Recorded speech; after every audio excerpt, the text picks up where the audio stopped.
چرا انقدر نقد به فیلم آخر کریستوفر نولان میبینیم، اونم حتی قبل از اکرانش؟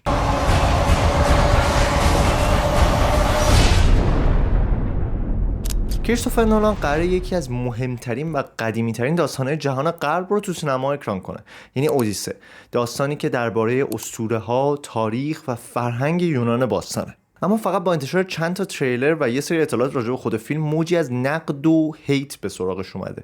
نقدها هم عموما از این دسته که چرا این تیم بازیگری رو انتخاب کردی، سی جی آیش چرا این شکلیه، چرا از این ترجمه کتاب هومر استفاده کردی و مواردی از این دست. حالا سوال اصلی اینجاست که آیا واقعا این نقدها وارده یا چون صرفا نولانه و داره یه کار جدیدی میکنه این میدون جنگ تو سوشال مدیا واسش راه افتاده؟ و ببینیم که آیا واقعا اودیسه سزاوار این همه هیت هست یا نه. اودیسه فقط ماجراجویی و سفر اودیسوس از جنگ تروا به خونه نیست. این اثر یکی از ستونهای اصلی ادبیات یونان به شمار میاد که تصور شما از قهرمان و وفاداری رو میتونه تغییر بده و واسه همین هم دست بردن به این داستان، اضافه کردن المانهای بیش از حد فانتزی یا تغییر عناصر داستانیش باعث میشه که به خیلیا بر بخوره و خیلیا بگن که روح ادبی این اثر خدشه‌دار شده. حالا اینجا یه مرز باریکی واسه نولان به وجود میاد، جایی که نولان باید ببینه آیا میخواد یه بازسازی وفادارانه از کتاب هومر، نویسنده اصلی داستان اودیسه، بسازه و اکران کنه، یا اینکه میخواد یه اقتباس آزاد با برداشت آزاد خودش رو به روی پرده ببره. تا امروز هم بخش اعظمی از نقدهایی که تو فضای سوشال مدیا یا بین آدم‌ها چرخیده و گفته شده حول محور همین موضوع بوده، اینکه ما نمیدونیم نولان هدف اصلیش از ساختن این فیلم چیه و چرا انقدر المان‌های مختلفش رو تغییر داده و تا زمانی هم که فیلم اکران نشه اصلا نمیتونیم بفهمیم که آیا هدفش بازسازی اون داستان اصلی به شیوهی نوین و جدید بوده یا اینکه خواسته یه اقتباس آزادانه از خودش داشته باشه. دومین نقدی که به این فیلم وارد طراحی لباسشه. خیلی ها به خصوص طرفدارهای تاریخ یونان باستان بر این باورن که زره ها و لباس هایی که تو تریلر یا تصویرهای تبلیغاتی از این فیلم دیدن مشکل تاریخی دارن. عمده نقدشون هم روی اینه که خود داستان اودیسه قبل تر از یونان باستان اتفاق افتاده، اما لباس ها و اون طراحی لباسی که از این فیلم میبینیم بیشتر وایب قرون وسطایی یا رنسانسی به آدم میده یا حتی فانتزی مدرن. این باگیه که باهاش دارن.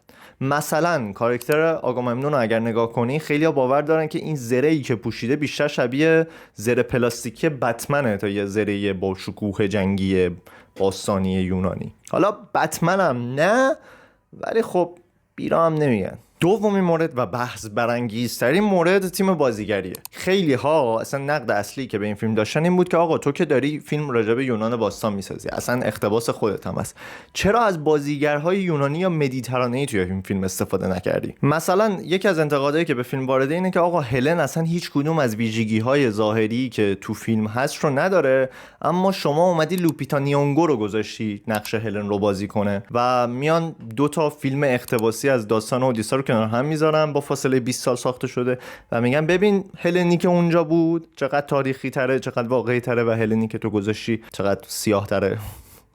حالا یه سری ها از اون طرف هم میگن که آقا این بحثای نژاد پرستانه چیه، اصلا یه بازیگر سیاه‌پوست یعنی نمیتونه نقش هلن رو بازی کنه و اینا، که ما اصلا درگیر این قضاوت ها و این بحث کردن ها نمیشیم. هر ایده ای که دارین واسه خودتون، ولی خب این هست دیگه. یا مثلا یه نقد دیگه ای که دارن اینه که الیوت پیج چرا باید نقش آشیل رو بازی کنه زمانی که براد پیت 20 سال پیش نقش آشیل رو بازی کرده بودین، چه آپگریدی شما کردین؟ که حالا این شایعه است. الیوت پیج در واقع قراره نقش کاراکتر سینون رو بازی کنه، یکی از بستگان نزدیک اودیسیوس که یه نقش اصلی توی گول زدن تروایی ها داره و اصلا اونه که باعث میشه اسب چوبی وارد شهر تروا بشه. مورد بعدی که خیلی جای بحث داشته اینی که سی جی آی که تو این فیلم استفاده کردن و تو تریلر حداقل داره دیده میشه اصلا در خور کریستوفر نولان و آثارش نیست. مثلا یه بخش اینطوری بودن که آقا این کشتی که ما داریم میبینیم اصلا بیشتر شبیه کشتی وایکینگ هاست تا کشتی یونانیا، یا اصلا این دریایی که تو داری به تصویر میکشی اصلا دریای مدیترانه این شکلی نیست. این انگار مثلا رفتی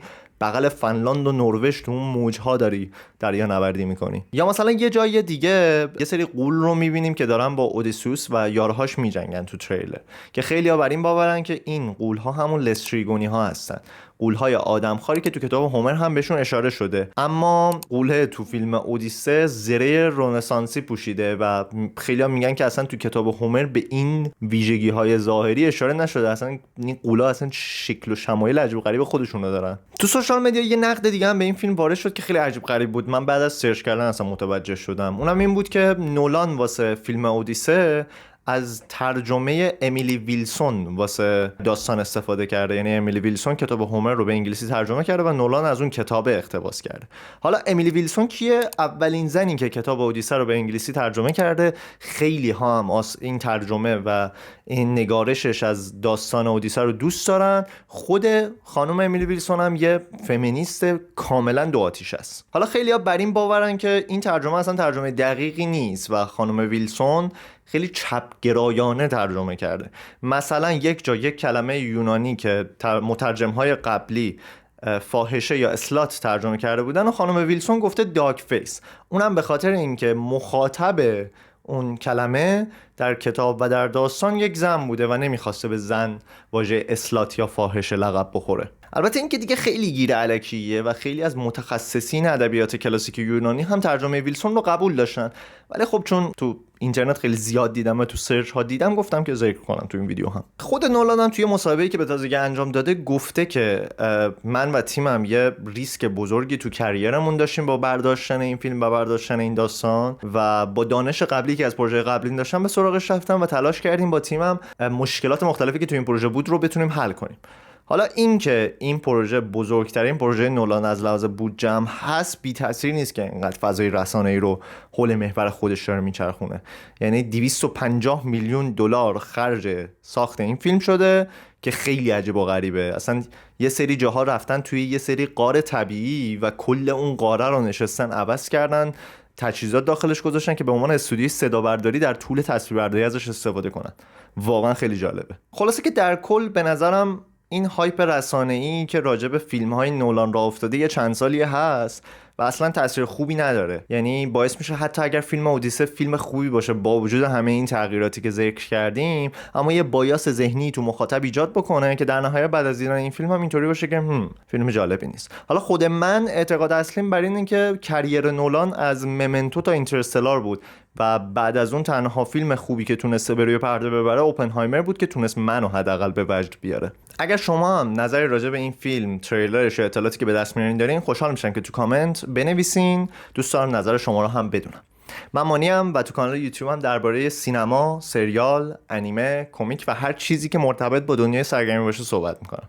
پس اگر به هر کدوم از این موارد علاقه‌مندی و دوست داری تو این مسیر کنارم باشی، خوشحال میشم که کانالم رو سابسکرایب کنی.